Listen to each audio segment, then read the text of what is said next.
Aston Martin are having a terrible season, their worst ever for a long time. I'm a huge fan of Aston Martin and the cars they produce myself. And now this season is going so badly, rumours are now spreading that Lawrence Stroll wants to sell the team. I myself had so much hope for Aston Martin that I even made a video about them back in 2020, labelling them as race winners. And looking at how terribly they are doing now, there's a better chance of Nikita Mazepin returning to Formula 1 than there is for Aston Martin to win a race anytime soon.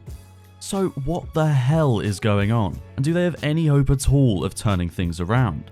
Before I dive in, just letting you guys know that I've started a personal Instagram account to give you guys channel updates as well as anything interesting going on in my own life. So make sure to give it a follow, link is in the description.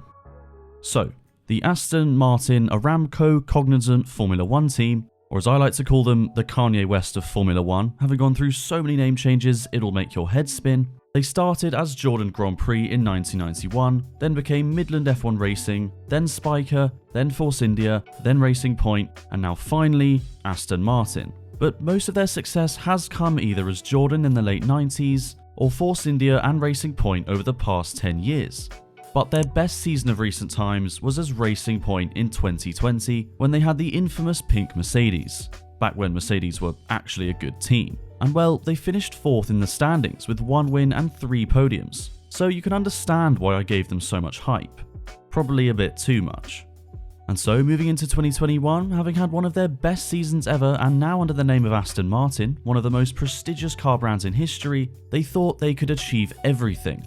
Well, it didn't quite play out that way. Between 2020 and 2021, there was a little regulation change to do with the floor, which is this bit right here.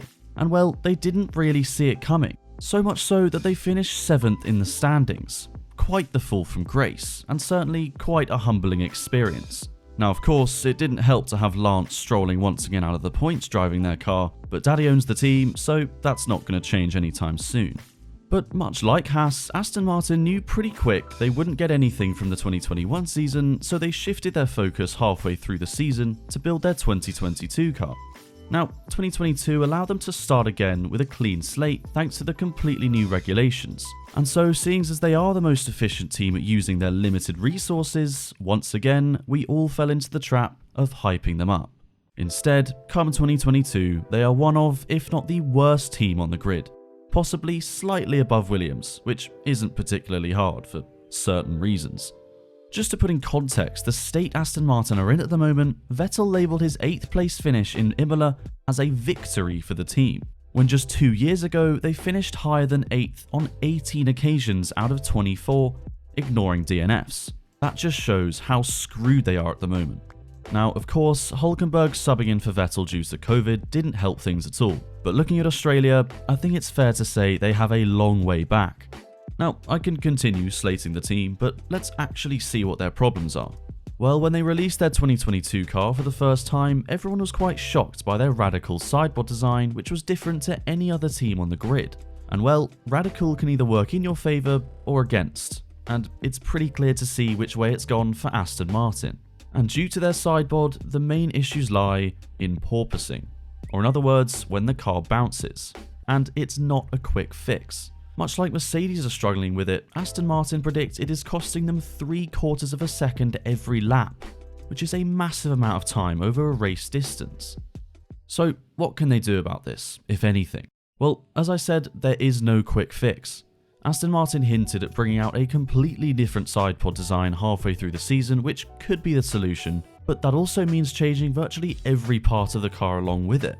Aston Martin also said that they will undergo the most changes of any team on the grid this year, which you'd probably hope so because they really need to. But chucking a load of new updates onto the car isn't always the best solution. They will need to make sacrifices in some areas in order to make gains in others. Thankfully, Vettel's 8th place finish in Imola does show they are making small gains. And as the team begin to add more and more upgrades, we will begin to see them moving up the field. But when a car is as fundamentally flawed as the Aston is, then small changes can only do so much. So it's a long road ahead for Aston Martin, especially now that there won't be a regulation change for quite a while.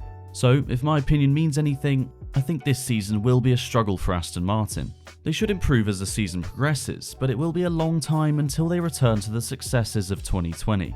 but they do have some seriously talented engineers and managers in Andrew Green, Martin Whitmarsh, and Bendover's cousin, Mike Crack.